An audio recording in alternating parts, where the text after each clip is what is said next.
जयपुर की सैर कराई, उसके बाद दिल्ली के पास एक बेहतरीन वीकेंड गेटअवे भी दिखाया, लेकिन आपका मन नहीं भरता। खैर कोई बात नहीं, हम भी मुसाफिर हैं, एक और खास डेस्टिनेशन आपके लिए लेकर के आए हैं। चलिए आपको कराते हैं इस बार कान्हा जी की नगरी वृंदावन की सैर। राधे राधे। अब निकल चुके हैं हम लोग अपनी वृंदावन की सैर पर। नोएडा से लगभग ये 125 किलोमीटर पड़ता है, 2 घंटे लगते हैं। वहीं दिल्ली से भी उतना ही टाइम लगता है, सिमिलर टाइम। हमने नोएडा एक्सप्रेस वे ले लिया है और सुबह के 8 बज रहे हैं। जल्दी निकलना चाहिए हमेशा, क्योंकि मंदिर के द्वार जो हैं वो जल्दी बंद हो जाते हैं, फिर शाम को दर्शन के लिए खुलते हैं। तो हमने सोचा सुबह सुबह का नाश्ता वृंदावन में सीधे गाड़ी रुकेगी, वहीं पर करेंगे। आपको कचौड़ी जलेबी का नाश्ता करवाएंगे, उसके बाद कान्हा जी के दर्शन कराएंगे। तो आइए सीधे अब मिलते हैं वृंदावन में। राधे राधे।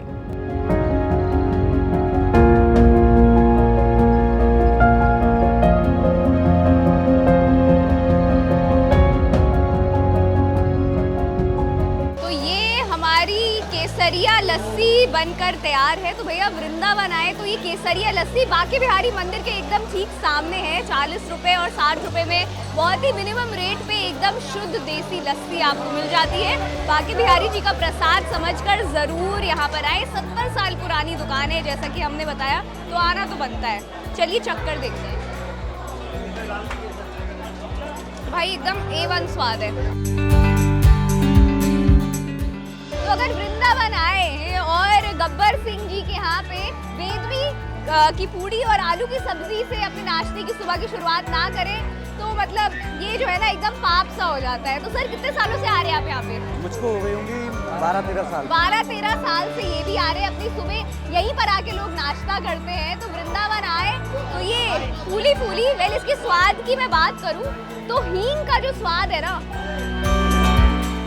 पेट के लिए भी अच्छा है, स्वाद के लिए भी अच्छा है। तो वृंदावन हम लोग पहुंच गए हैं और सबसे पहले हम आपको लेकर के आए हैं निधि वन। आप देख सकते हैं श्रद्धालुओं की काफी ज्यादा भीड़ रहती है यहाँ पर। अब हम आपको मंदिर के इतिहास के बारे में अंदर जाकर डिटेल में बताते हैं। कन्हैया जी की नगरी वृंदावन में आपका स्वागत है। राधे राधे। तो हमने सोचा अपने व्लॉग की शुरुआत ऐसी जगह से करते हैं जिसका एक दिलचस्प इतिहास है। हम आ गए हैं निधि वन। तो निधि वन में दरअसल कन्हैया जी अपनी गोपियों के साथ रास लीला रचाने के लिए आते थे। कहा जाता है कि आप देख सकते हैं ये सभी पेड़ ये थोड़े झुके हुए हैं।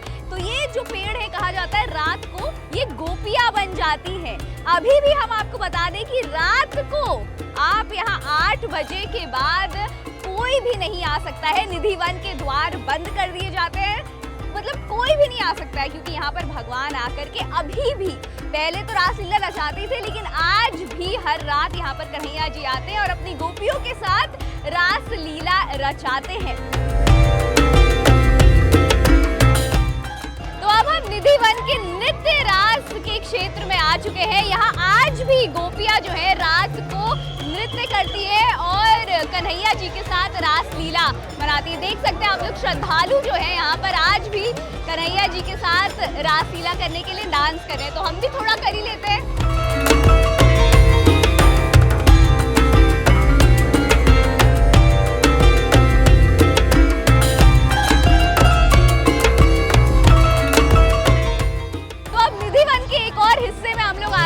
सबसे दिलचस्प हिस्सा है, यहाँ पर राधा जी खुद जो है कन्हैया जी की बांसुरी खुद चोरी कर कर यहाँ पर आकर बजाती थी, इसीलिए इसको बोलते हैं वंशी चोरी राधा रानी। और ब्रह्मांड में आपको यहाँ के अलावा कहीं और ये देखने को कभी नहीं मिलेगा। अपनी सखियों के साथ राधा जी आती थी और कन्हैया जी की बांसुरी चोरी कर कर यहाँ पर बजाती थी।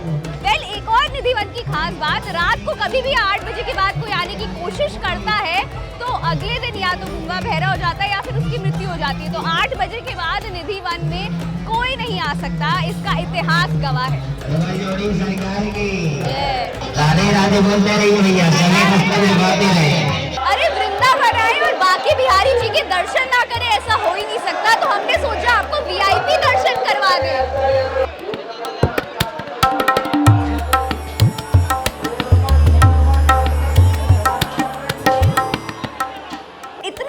दुनिया भर में, देश नहीं दुनिया भर में ये मंदिर बहुत ज़्यादा फेमस है। इसका इसके इतिहास पे कुछ आप बताएं। देखिए, श्रीमद् भागवत में श्रीधाम वृंदावन का उल्लेख था कि श्रीधाम वृंदावन है, लेकिन भगवान कृष्ण के जाने के बाद श्रीधाम वृंदावन था वो यमुना ने अपने आगोश में ले लिया था, यमुना ने अपने आवरण में ले लिया था।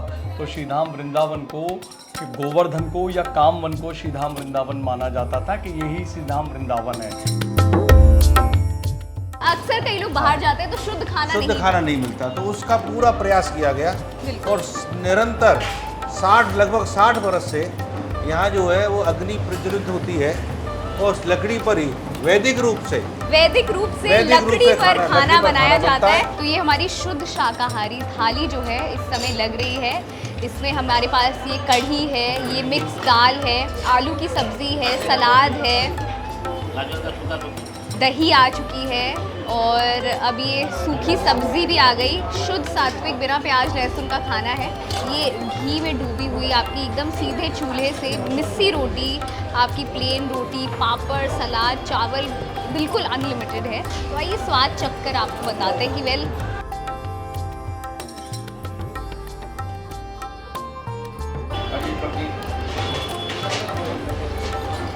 भाई वाकई मानना पड़ेगा, एकदम देसी घी का स्वाद आ रहा है। आप कहीं भी घूमने जाते हो तो बाहर की कचौड़ी हमने सुबह आपको नाश्ते में खिलाई दी। शुद्ध भोजन खाने का जो आनंद है ना वो कहीं नहीं। और इतनी सबसे खास बात ये, इतने प्यार से खिलाते हैं ना कि खाने का स्वाद और भी बढ़ जाता है। आप नहीं मान रहे ना कि मैं वृंदावन में हूँ? मान लीजिए वृंदावन में ही मैं इस समय बोटिंग का आनंद ले रही हूँ। केसरी घाट पर आपको दर्शन करने के बाद, पेट पूजा करने के बाद थोड़ा आराम फरमाने के लिए बोटिंग का आनंद जरूर लेना चाहिए। वृंदावन में सिर्फ भगवान के दर्शन और खान पान के अलावा शॉपिंग करने के भी कई सारे मार्केट हैं। हर मंदिर के आसपास आपको मार्केट इस तरीके के नज़र आएंगे जहाँ पर आप कपड़े हो, ज्वेलरी हो या मालाएं हो, बाके बिहारी जी की मूर्ति हो, सब कुछ खरीद सकते हैं। तो यहाँ से कुछ लिए बिना आप बिल्कुल भी ना जाएं।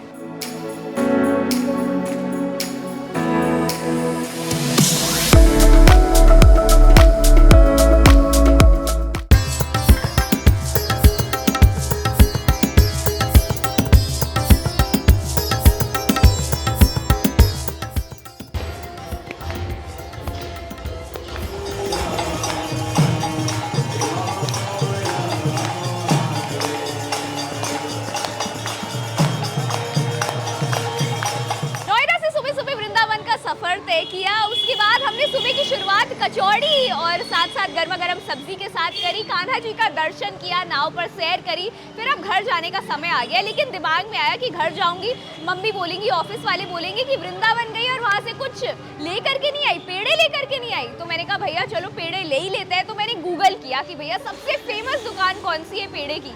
तो फर्स्ट, सेकेंड, थर्ड सबके रिकमेंडेशंस में थी ब्रिजवासी स्वीट्स। तो अब हम ब्रिजवासी स्वीट्स आ गए हैं और आपको हम वृंदावन के फेमस पेड़ों का स्वाद चखाते हैं। तो चलिए।